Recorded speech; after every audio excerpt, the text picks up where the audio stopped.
Rieccoci insieme, cari telespettatori, vi presento gli altri nostri interlocutori di questa serata. Allora, abbiamo il piacere di avere qui con noi Cecilia De Panza, presidente di EBIT Veneto, ente bilaterale del turismo veneto. Grazie. Buongiorno. Buongiorno, buonasera, ben arrivata. Buonasera. E ben arrivata anche a Riccardo Ruggero, vicepresidente di EBIT Veneto. Lei è anche direttore di una struttura di ricettività di un hotel. Esatto. Ed è Confindustria sostanzialmente, Assindustria Veneto Centro, quindi rappresenta moltissimi imprenditori. Esatto, sono più di 70 strutture tra la provincia di Treviso, Padova e di Padova, e sono di fatto due comparti ben distinti. Uno è quello delle città d'arte e l'altro è il comparto termale. Eccolo qua, quindi proprio ci siamo a pennello. E invece Cecilia De Panza ha comunque un ruolo importante all'interno del sindacato, per cui riesce a comprendere le dinamiche anche che riguardano il mondo del lavoro, quindi abbiamo una bella comparazione. Parliamo di turismo, non tanto e non soltanto come dati turistici, ma anche come opportunità e crisi occupazionale, perché poi sappiamo benissimo, ci avete scritto anche numerosi, proprio del comparto termale, c'è bisogno di persone che possano lavorare, tornare a lavorare in quest'ambito, c'è una carenza grossissima ma a livello nazionale, se non oltre. Quindi vediamo i pro e i contro, possibili soluzioni, quali sono le dinamiche, quali sono anche gli errori che si possono commettere e come, se è possibile, evitarli. Facciamo un po' il quadro, Presidente. Innanzitutto EBIT Veneto che cos'è? Allora, EBIT è un ente bilaterale. Che cos'è un ente bilaterale? La bilateralità è un organismo paritetico, cioè fatto al 50% da organizzazioni sindacali e 50% datoriale del settore del turismo. In questo caso del turismo, poteva essere anche di altri settori. Perciò insieme ci mettiamo insieme proprio di emanazione contrattuale nazionale e destiniamo delle risorse per trovare un luogo di incontro dove definire delle politiche per le aziende e per i lavoratori, sostegno per i lavoratori e magari formazione e altre azioni a vantaggio delle aziende. Politiche cosa vuol dire?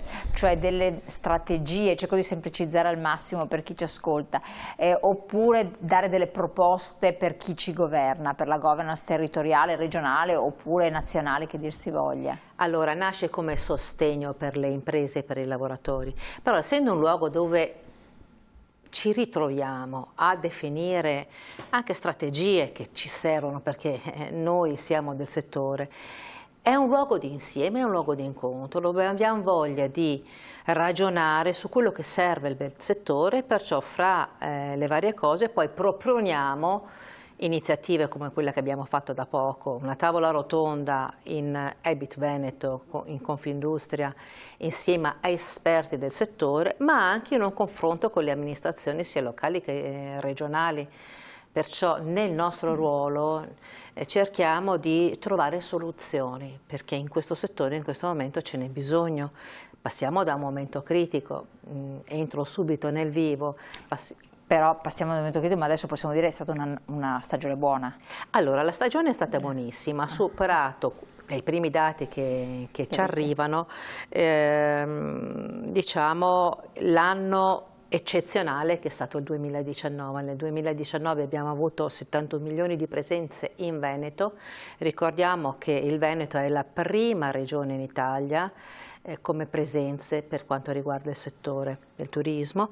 Abbiamo un PIL, il 13%, che è superiore a quello nazionale che è l'11%, e dalle prime stime arriveremo probabilmente alla fine dell'anno arrivare al 16%, perciò è la prima industria in Veneto che supera sicuramente il settore metalmeccanico come le altre. È che non c'è contezza che siamo la prima industria, non c'è una rete di politiche fatte tra le parti, con la regione, con le amministrazioni, che sostengano la prima industria veneta, cioè quella del turismo. E poi non è creduto questo, la cosa bella è che quando vai in altre regioni d'Italia e lo dici, non ci credono. Non ci credono. Non ci credono, quindi vuol dire che è qualcosa che non è così divulgato.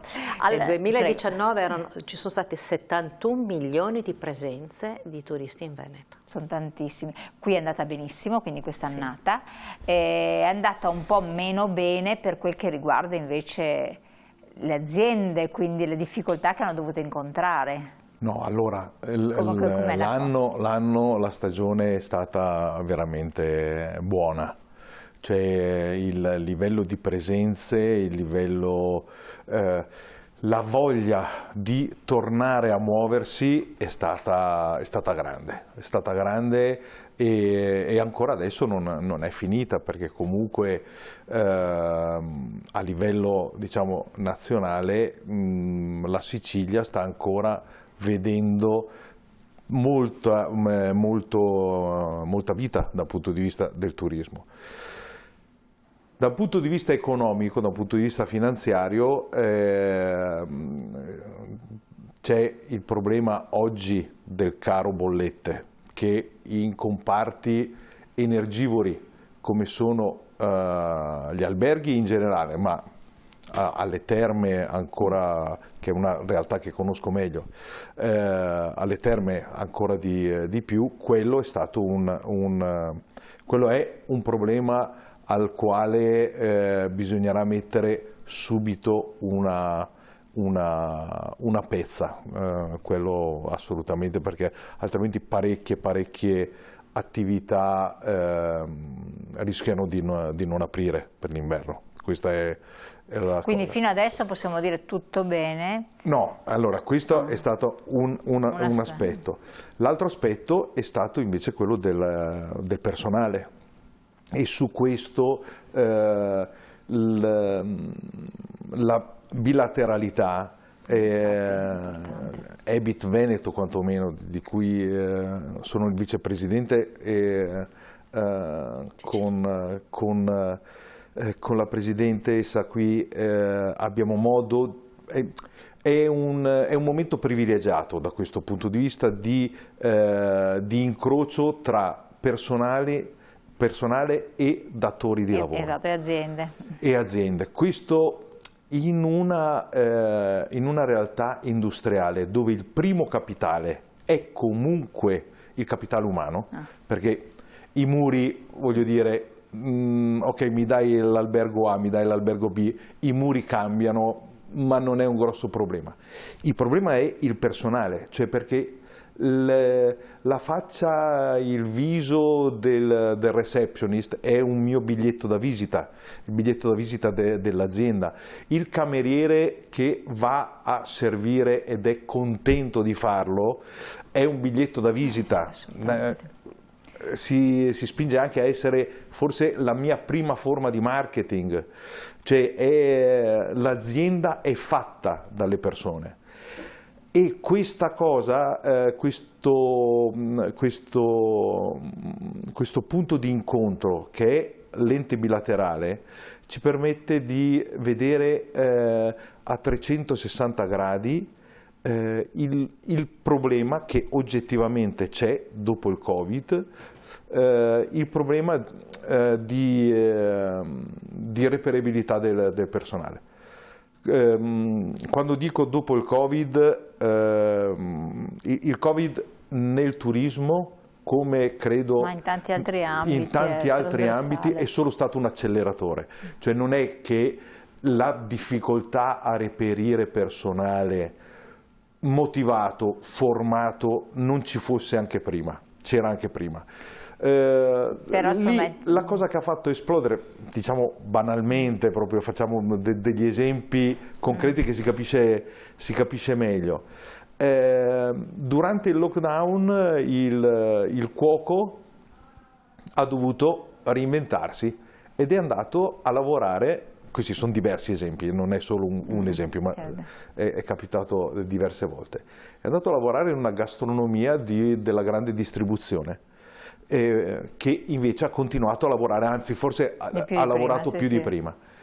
E ha scoperto che la moglie è più felice perché lui è a casa tutte le sere, fa solo una domenica al mese e poi per il resto la sera è a cena a casa. Non torna indietro, e non stiamo parlando qualità di vita. Sì, e non stiamo parlando di un aspetto economico, perché sicuramente prende meno di prima. Ma questo vale per i manutentori che sono andati a fare gli elettricisti, vale per tante figure. In Ebit la cosa bella è che anche con il convegno, che vuole essere un appuntamento annuale sulla bilateralità in Italia, ci siamo già dati appuntamento a settembre 2023, quindi un appuntamento annuale che vada nella direzione di essere un punto dove ragioni a 20 anni. Cioè, ecco, quella cosa che non è possibile nel nostro paese, cioè esatto, di cui però abbiamo un estremo bisogno. Per quello dicevo, c'è la contingenza, che sono le bollette, sì, ed è il trovare le persone per la prossima stagione. C'è invece una politica del turismo che in Italia si stenta a fare, pur essendo, tutti dicono che è il petrolio, ma il petrolio italiano, ma nessuno si mette giù a ragionare su che cosa vogliamo dal turismo, quale turismo, infatti, quali turismi. Bravissimo, fermiamoci qui, quali turismi, parliamo di persone. Visto che lei ha anche questa competenza come sindacalista, quindi sa benissimo, abbiamo accennato al discorso, la consapevolezza, che è venuta fuori durante il periodo del Covid, quindi uno ha razionalizzato che la vita non è solo quella, poi molti con cui ho parlato, alcuni hanno avuto veramente, si sono trovati tra la vita e la morte, perché tanti hanno contratto anche la patologia e hanno visto davanti a sé, ma adesso se io non chiudo la mia vita, che cosa ho dietro? Lavoro, sacrificio, eccetera, non accetto più questo, non è una cosa di poco conto, cioè delle riflessioni anche esistenziali che hanno portato, come diceva anche il vicepresidente, a cambi di vita. Però bisogna anche forse rivedere, non solo nel turismo, perché la cosa è trasversale, le aziende lamentano carenze di personale, quindi vuol dire che forse il mercato del lavoro, e qui anche il ruolo non solo di un ente bilaterale, come diceva lei, ma anche del sindacato stesso, per quello le chiedo in questa veste, di rivedere le dinamiche del lavoro. Sì. Forse il luogo di lavoro diventa un lavoro che ti sta stretto perché ti sei reso conto che puoi farlo anche da casa, dando lo stesso risultato, bisogna vedere come, in che termini e per quali figure, però stando da casa e quindi risparmiando. Cioè, insomma, ci sono tante cose, cosa ne pensa? Siete confrontati anche su questi aspetti? Certo, noi ci confrontiamo, non dico quotidianamente, ma molto spesso, perché abbiamo questo luogo di incontro. Io ritorno un attimo indietro rispetto a quello che ha detto il vicepresidente Riccardo. La difficoltà di trovare le persone dopo la pandemia, in questo periodo. Abbiamo attraversato dopo la pandemia nei nostri settori il periodo, insomma, le grandi dimissioni. Sono 2 milioni le persone che hanno dato le dimissioni in questo periodo. 2 milioni? 2 milioni in Italia, quindi, di cui 890.000 nel commercio, 870.000 più o meno nel turismo. E la dice lunga, perché nell'organizzazione del lavoro questi sono stati messi a dura prova, sia con gli ammortizzatori sociali che anche con turni, vedi chi ha lavorato nei negozi durante la pandemia, nei negozi alimentari. Però quando c'è stata la ripresa del lavoro, abbiamo cominciato a vedere il reddito di cittadinanza, i ragazzi non vogliono essere assunti, non troviamo stagionali. I dati che arrivano adesso ci dicono che quest'anno c'è stato un più 12% delle assunzioni stagionali, che nel settore equivale al 52% del totale, e una flessione in negativo del 6% a contratti a tempo indeterminato. Quindi meno contratti a tempo indeterminati. E i giovani un più 16 rispetto al 2019, l'anno eccezionale, magari con etnie diverse. Questo è un po' lo spaccato per rispondere alla sua domanda, perché se comunque rendo ancora più precario, vuoi perché lo vuole il sistema del turismo, il turismo stagionale, ma rendi più precaria la mia vita, perché ci sono in riduzione i contratti a tempo indeterminato. Certo. I giovani non hanno più alle spalle una famiglia che gli dà la mano. Chi viene qui, magari qua a Padova per l'università, che comunque arrotondava con un lavoro, deve trovare un lavoro. Prima era nel turismo, se questo gli concilia bene, perché adesso non c'è più una famiglia alle spalle che ricopre. Però l'altra cosa, come ha detto Riccardo, è la qualità della vita. Quello che secondo me è un punto Da di non questo poco fenomeno conto. delle dimissioni è venuto fuori che sono 3 le questioni che sono state emergenti. Sicuramente durante la pandemia o dopo la pandemia si è riaperto un mercato del lavoro in tutti i settori, il settore metalmeccanico, manifatturiero, elettricista, edile, perciò in quei settori come il nostro che sono stati completamente fermi, i ristoranti e gli alberghi erano chiusi, i lavoratori in ammortizzatore sociale che comunque dovevano lo stesso da mangiare alle famiglie, non di certo con gli 800 euro, 900 euro della cassa integrazione, perciò hanno trovato posto, perciò hanno dato soddisfazione a una necessità, primo. Secondo, nel nostro settore, al di là dei grandi cuochi, è un settore dove non sono delle grandi una parte economica. Le retribuzioni sono abbastanza ferme da tantissimi anni ed è anche il settore del grigio dove non dico le grandi catene ma la pizzeria o l'altro assumono al minimo delle ore e poi gli fanno lavorare 50 ore in nero.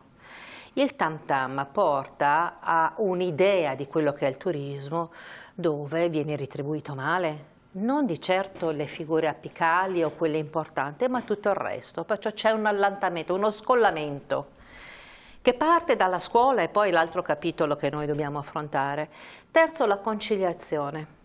L'abbiamo affrontato anche durante il convegno. Certo che il turismo non è più sexy, perché qui bisogna lavorare a Natale, Pasqua, di sabato e di domenica, di notte.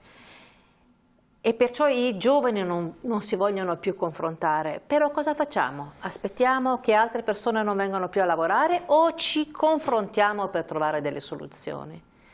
La conciliazione non riguarda solo il turismo, riguarda un po' tutte le tipologie di lavoro, perché il mio tempo privato, di tempo libero da passare con la famiglia o anche andare in palestra, è uguale a oro. E la pandemia ha evidenziato questo. Ho rischiato di morire, potevo morire, voglio migliorare la qualità della mia vita.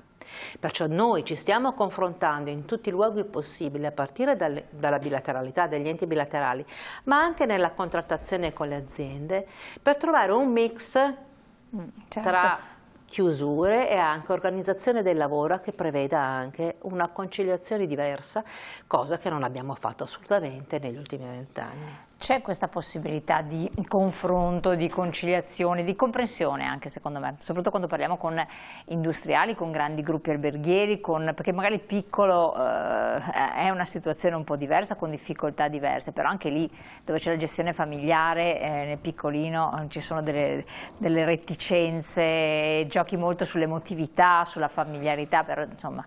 Allora, e quindi quali sono un po' i nodi che anche la politica dovrebbe risolvere a un certo punto? Allora, direi che per certi aspetti è peggio nel piccolo che nel grande. La grande catena alberghiera si attrezza ai turni, hai più possibilità di affrontare in parte quello che diceva sì, però qui Cecilia. nel Veneto la grande catena Made in Veneto c'è, non c'è? Sì, TH Resort è una bella realtà, insomma sono 40 strutture, per cui insomma comincia già a essere una struttura, una realtà importante. Però è vero, il 95% delle strutture sono gestite nel piccolo, nell'azienda familiare, pur avendo dei bilanci di tutto rispetto, avendo dimensioni anche importanti. Perché... Allora, come spesso dico in Ebit, ma anche con Cecilia, l'unica cosa che io non posso cambiare è chiedere ai clienti di venire all'ora che voglio io. Loro vengono quando fanno vacanza. La stagionalità c'è ed è una cosa con la quale dobbiamo fare i conti. Questo Cioè io aprire l'albergo quando non ci vogliono venire i clienti non lo posso fare, e questo è da una parte. Dall'altra parte invece quello che diceva Cecilia e sulla quale ci troviamo d'accordo è che a me il dipendente costa veramente tanto, ma in tasca al dipendente va veramente poco. Ah sì, infatti, assolutamente sì. E quello è il cuneo fiscale. Quando si parla di politiche del turismo e di aspetti concreti come questo che stiamo parlando, che vanno affrontati, il cuneo fiscale, la conciliazione, il tempo della famiglia o comunque della propria vita e tempo del lavoro, se la scarichi tutto sulle aziende rischiamo di andare fuori mercato, perché comunque sono cose che hanno un costo, cioè oggettivamente costano, però una politica certa, garantita, che non cambia ogni 2 anni, ma una politica del turismo stabile che affronti questi problemi, questa è una cosa auspicabile e essenziale, perché ripeto, più che per altri settori, cioè noi siamo veramente degli utopisti, perché noi non vogliamo solo che la gente lavori con noi, per noi e con noi, ma che sia anche contenta di farlo, sì, infatti, perché il cliente lo vede. Assolutamente sì, infatti se uno lavora malvolentieri, quello che si lamenta adesso è il fatto che hai giovani che lavorano nel settore svogliatissimi e che se potessero tirarti addosso il piatto lo farebbero e essere percepito dal cliente. Quella è un'altra cosa. Torniamo dopo su questi temi, sì, perché sono interessanti, vi lascio in suspense, abbiamo la pubblicità, pochi secondi poi siamo di nuovo con voi.